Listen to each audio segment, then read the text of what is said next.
Welcome to WeAreSC Game Day. This is Erik McKinney, joined by Greg Katz. Greg, another Friday night game coming up for USC. This will be their second Friday night game this season. They're first on the road, and they're playing a team in Colorado that has had a ton of these Friday night games. If any team in the Pac-12 is ready for a Friday night game, it's Colorado. They've got a blackout going for their fans. And again, this is something that right off the top, I think is worth getting into before we even talk a little bit about Arizona last week or even about the Colorado game.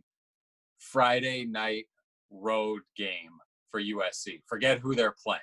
If they were playing, the 49ers this week or the Patriots this week or a high school team, whatever it is, Friday night road game. That is something that has given Pac-12 teams a ton of trouble, and road games in particular, any kind of road game, has given USC a ton of trouble. What are your thoughts on USC getting out? It's a night game. It's a road game. It's a Friday night game. Getting out there to Boulder and having to play this game in these circumstances. Well, I think one of the circumstances we have to consider is the weather and the altitude. The weather, I'm flew in on Thursday, I guess we can put it that way. And it was supposed to be snowing. So that's one element. Although they said it's supposed to be sunny on Friday and a high of about 51 and a low of, 41. But again, you have to go by what it feels like. So I assume feels like at 51 is at 7 o'clock. Will probably be 47 or 46 by the time it's the second half. So it might be even colder. But, SC does have something going for it. I mean, they played at Notre Dame. It was cold. It was windy. I don't think the environment at Colorado, Folsom Field, I know the stands are right on top of the field. But if you can survive and almost beat Notre Dame in Notre Dame Stadium, you have no excuses as far as I'm concerned. Now, the thing about Colorado is they don't win on the road either. They're coming off back-to-back road losses, and, they're not doing very well in the conference, and especially in the South Division. This is it for them. I don't think there's any illusion they're going to win the Pac-12 South. But for their own self-esteem, and it's a Friday night, it's on national television, they have a lot of reasons to show up, and I think they will. Yeah, I think it's one of those things. You mentioned the Notre Dame game. Had USC not put that second half together on the road, I think there's a lot more apprehension about this game than the fact that they were able to do that, the fact that they were able to build off of that against Arizona. I think, and we can go back a little bit now, talk about that Arizona game. I think what they did against Arizona, especially the way they came out defensively. And again, you talk about, was it a moral victory? Did they at least take something from that Notre Dame loss? I think against Arizona, the way they were playing under the circumstances of having so many guys out, that was impressive. Again, is Arizona one of the better teams in the Pac-12 this year? Clearly not.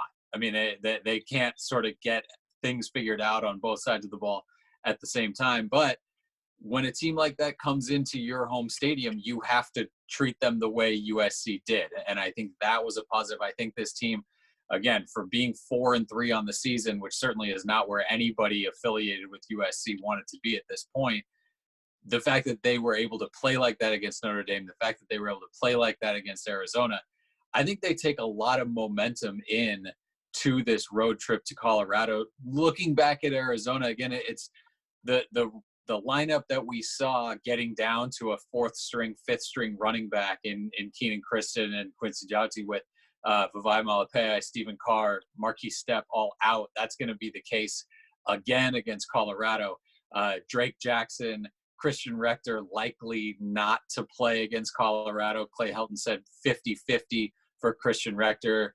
Drake Jackson, Paulie Nateote, Talanoa Hufanga, three of your better guys, one at each level of the defense, not going to play against Colorado. Looking back at Arizona for you, what did you take anything away from that game that was sort of that, capital T truth maybe about this team where you think this is something that could carry over to The second half of the schedule, which again we've talked about at the beginning of the season, you thought, okay, well they'll be able to pile up some wins over that second half, and now every game looks just about as challenging as any game in the first half.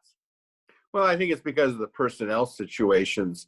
You had three different quarterbacks for USC in the first half of the season. I maybe have a different take than I think most people that I've talked to. I actually thought SC actually played pretty well on defense because, either Khalil Tate, fine quarterback at Arizona, was hurt, or they have internal problems, but they pretty much shut them down. And I was impressed with that, especially with the secondary, which was basically a makeshift situation. And, Talanoa Ufanga, he's not out there. So I said to myself, boy, with all those injuries they're having, and I think offensively, I just don't understand why some people didn't think that Keaton Slovis didn't have a good game. To me, a good game for Keaton Slovis begins with no turnovers. And he had no interceptions, and they moved the ball. By his own admission, maybe, okay, I should have made a couple better passes or read it. But you know what? Not hurting your team is almost as important as what you do as far as scoring touchdowns. Now, I can tell you a little bit of the air went out on offense when Stepp got injured, and it was really kind of like, what are we going to do now? Because I had said previously that I thought he was the key to the offense in the final 5 games. I think he's that good. And it was kind of ironic because I was walking off the field with him after the game, and he was talking with some people, and somebody said, "Are you hurt?" And he said, "Look, if I was hurt that badly, I wouldn't be able to walk off this field." Well, he didn't know that he had torn a ligament and it's going to require surgery. But I think one of the blessings, using that overworked term blessings, was that Kriston got a lot of playing time. It resulted in 2 great touchdown runs. I don't care whether it was against Arizona's, Swiss cheese defense, for what it does for the kid's confidence and his teammates around him. Now, all of his teammates were saying he does this regularly in practice. Well, of course, he may do it now, and we saw glimpses of it maybe when the media was allowed to be in practice, which we're not anymore, so we can't verify he's doing it in practice at this point in the season. But it really doesn't matter. It's what he does in the game. The big question, of course, is who backs him up. So you got Quinty Junti, who I think, it's unfortunate that he fumbled. One of the things I think people are getting confused as far as why Quinty was ahead of Keenan. I think it had more to do with saving a redshirt year. Mm-hmm. I think it was the idea that maybe we all know that he's better, but the point is I think if they didn't have to play him this last game and they could have got down to 4 remaining games, then Kriston would play. Now, I think the point is they need Kriston to play. Flipping over Dominic Davis to tailback. Okay, so maybe he's not, Anthony Davis, but he's got experience. He came in as a running back. He played running back. He got switched to defense. So they're not totally inexperienced there. But I thought the offense in general, Pittman had a touchdown. I think they're okay. But, when you go to Colorado, things happen on the road. This is a big mental block for the Trojans. I really believe it. They've got to have 4 good quarters there. If they get caught into a game where, Steven Montez gets hot as a quarterback and maybe Slovis throws a pick or 2. Remember, Mel Tucker's a defensive guru, the first-year head coach at Colorado, so you got to add that into the equation. But bottom line for Arizona, I was pleased with what they did, and we'll see if they can carry it over to the next game, with a freshman starting at tailback. Yeah, I think defensively, the Arizona game really felt like maybe the first game all season where the defensive players for USC were ahead of the Arizona offense. It was either, they knew what was coming, or they had schemed to where guys were already in the right spot, or it was just playing with some confidence. And that's what defensive coordinator Clancy Pendergast, he talked about that. He said this is about the time of year where he thought that guys would gel. Now, you look at who's out there for the defense, and it sure doesn't look like who was out there against Fresno State. I mean, especially in that Arizona game where, like you said, nickelback Greg Johnson's not out there. Cornerback Elijah Griffin's not out there. We talked about the linebackers and the defensive linemen. losing Talanoa. So those are all guys that were out there, early this season. But he said it's guys really now understanding what's going on. And I mean, it's so deep in the season. Do you want to hear that's happening now? I mean, I guess it's better to hear at some point than to never hear it. But the fact that guys are sort of playing cohesively and everyone was on the right page, that backups know where to go because they've worked at it so much and they've gotten reps in practice.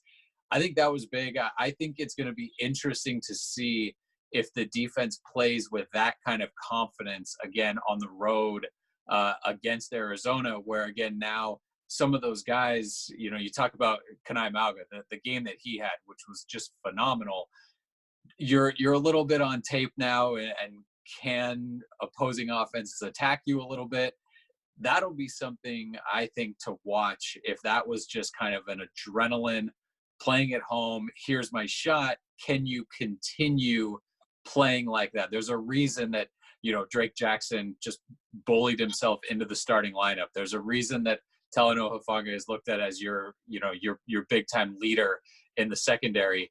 You would never choose to play without these guys. And so I think it's going to be a real test for that defense to show up again, because they've sort of a lot of these guys have now set their baseline. Do you think what they did against Arizona, a very good Arizona offense that had been putting up points and yards kind of all season long, there's going to be some expectation of let's see that, because this Colorado offense, they have a few guys. Laviska Shenault is, maybe the best offensive player in the entire Pac-12. Like you mentioned, Steven Montez can do some things with his legs and his arms, but they are not Arizona in terms of the points they've put up, in terms of the rushing yards, passing yards, total yards. Anything that they've done offensively has not been nearly as impressive. So I'm very curious to see if that defense now, after, again, maybe there's some adrenaline going and playing at home in that Arizona performance, can you do that on the road against Colorado? I think you talk about it all the time.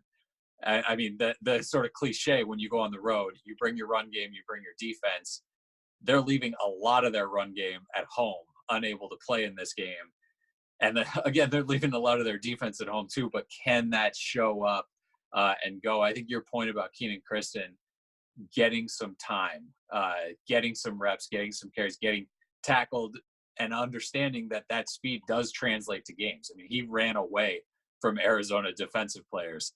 I think getting that confidence built up is going to be huge against Colorado, because they're going to have to rely on him a lot. I'm curious your take too about what we might see from the offense of USC against Colorado.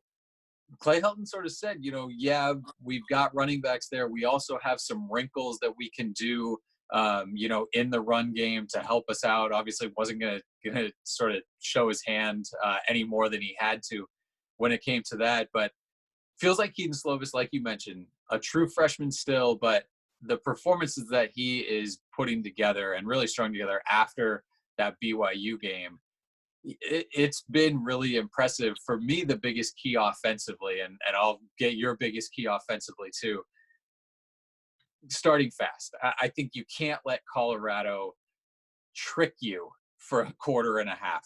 Okay, they're going to do something different.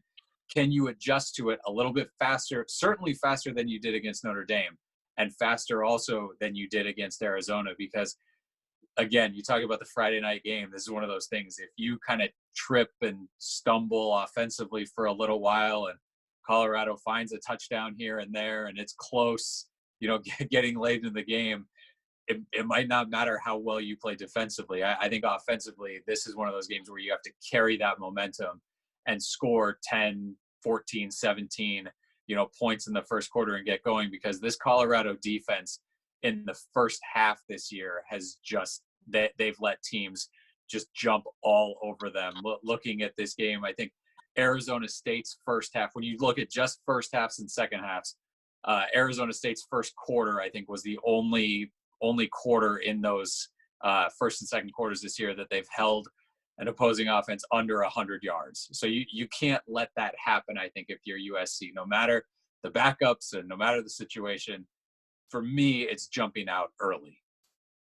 Well, I look at both sides of the ball. I mean, looking at Colorado defensively, they're, I don't know if horrible is giving them too much credit, but they're in the bottom 20 in total defense, scoring defense, pass defense. But when you see pass defense, that jumps out to me because that's supposed to be the strength of the Trojans offense. First thing I'm going to look for is how is Mel Tucker going to play the secondary? I don't think they'll go man-to-man. The only team that went man-to-man, I think, was was it BYU? I think not BYU. Utah. Yeah, excuse me, Utah. And yeah, certainly we remember what happened there. Yeah, it's not a good idea, right? So I don't think that's going to happen. I think the one thing offensively for the Trojans is the fact that because Kriston has got that speed, he's a home run hitter. Okay, if the Trojans go to more play action pass with him, you know what? That's going to freeze their secondary a little bit. Because the last thing they want is this freshman getting off early. I don't care whether they're playing Notre Dame or they're playing Arizona. If this guy gets a crack and he can get an angle to get to the sidelines or break out, nobody's going to catch him because I don't know anybody else that they play has got that type of speed. So it's going to work. I think one thing that you brought up that I'd like to amplify a little bit was that Clay says they've got a unique game plan. Okay, they're going to do some things. Now, when you say, well, what could he do? I could see fly sweeps to Amon-Ra, St. Brown. I could see some reverses. And here's what they can do with Chris. They can run misdirection with him. They can run a draw play with him. They can run a screen play with him. They can do a lot of things that they don't normally do, which they, in my opinion, should have been doing for a long time, but they haven't done it. So as far as I'm concerned, if coaching is going to be a factor here, Graham Harrell can really score a lot of points in confidence of the Trojan fan base who might be wavering a little bit on what they've seen. Defensively, here's the thing. Defensively, SC has got to be aware that I wouldn't compare Montez and Tate. I would think that Montez is the more pure passer. And, the thing about Laviska Shenault, every time I watch him, he's always hurt. He's either on the sidelines in a hoodie or he's limping off the field. I stood next to him at the Pac-12 media day. He's enormous. He's 6'4" or whatever he is, 215. How's that going to play with the young secondary? So we'll have to see. But I think the thing about Colorado's offense is I think if it got on track and Montez, who's been hot and cold, suddenly gets hot, let's say in the second half, you know what? The Trojans could be in for a real battle in spite of the fact that they're double-digit favorites in this one.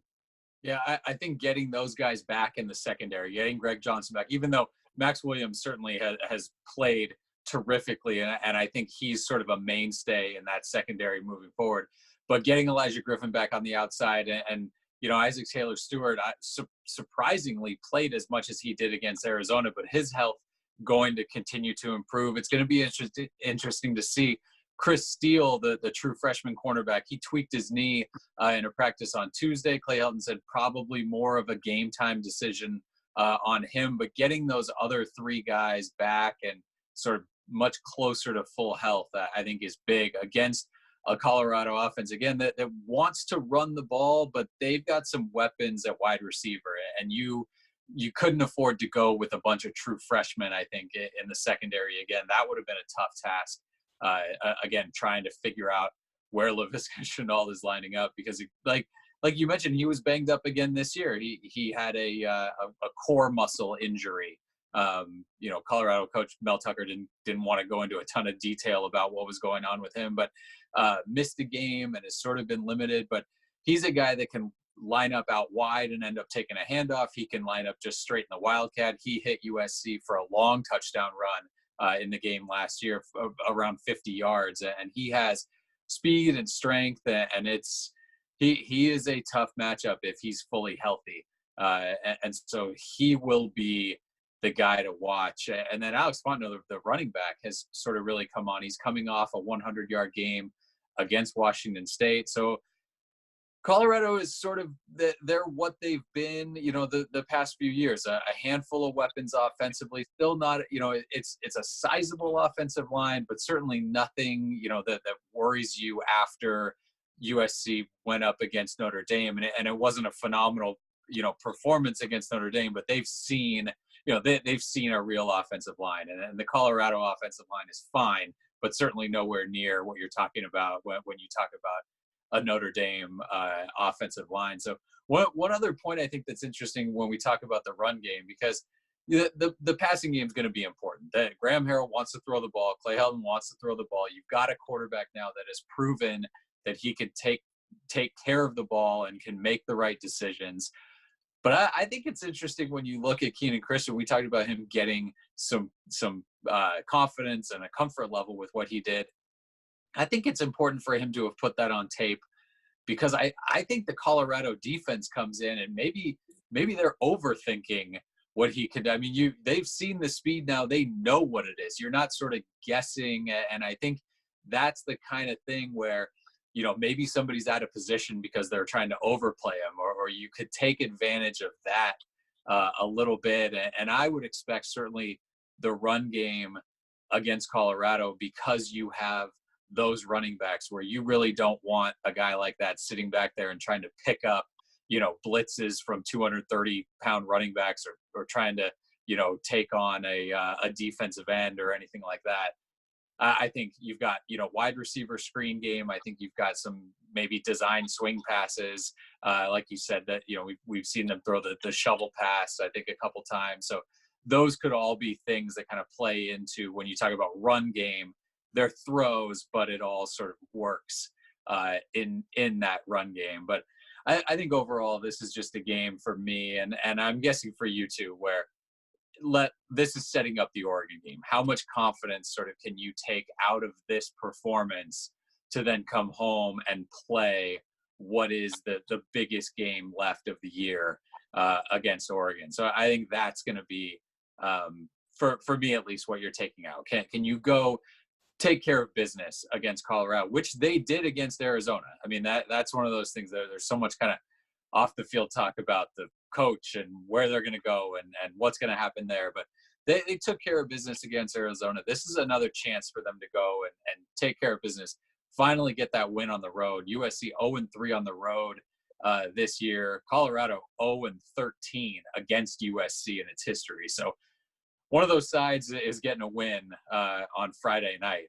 And for me, that's kind of the biggest, my takeaway, or I guess my look forward as we're looking into it. Can USC just take care of business with the injuries and with everything going on, go get a win against the Colorado team that you should be able to beat? Well, I think that USC cannot look towards Oregon, because a loss at Colorado would be devastating, because that would put Utah right back in it. Because let's suppose that SC lost to Colorado. What happens if they lose at Oregon and Utah wins the next two games? SC is going to be in a lot of trouble to win the Pac-12 title. It's almost feast or famine to me, this game on Friday night. If they win, hey, they've got a 2-game winning streak going into Oregon. They'll get players back that are a little bit banged up right now. I would be shocked if the Coliseum isn't close to full against Oregon. It's a 5:00 game. It's, very doable for fans. But before they get to Oregon, they've got to win on the road. I don't think there's any way that SC can win the Pac-12 title and lose every game on the road in conference. And because let's face it, what brings you more nervousness, playing at Colorado on Friday night, or 3 weeks from now playing at Arizona State? Okay, I think we'd all agree that Arizona State's the better team. I mean, if you can't get the Colorado win, what is that going to do when you go against Arizona State? I mean, pretty soon this streak of not winning road games is not a good thing. But they can erase a lot of memories and really project themselves into a really positive outcome. That's how big I think that this Colorado game is in Boulder. Yeah, I can look forward to the Oregon game.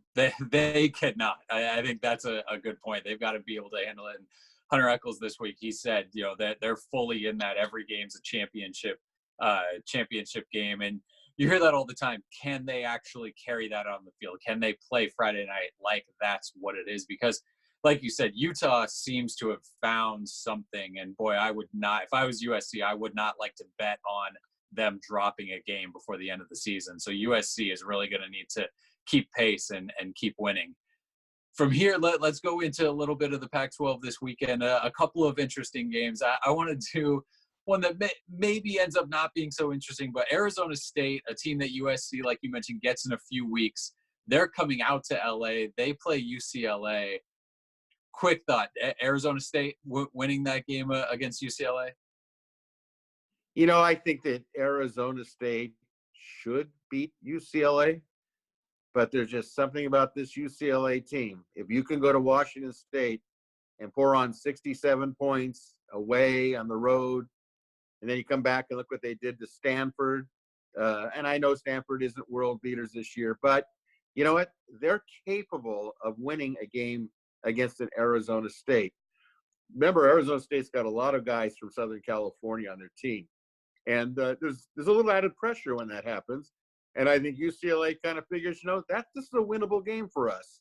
I think one of the biggest aspects of it will be the attendance at the Rose Bowl. Is UCLA even going to feel like it's a home field advantage? Is Arizona State not going to feel like it's a, Tempe away from home advantage?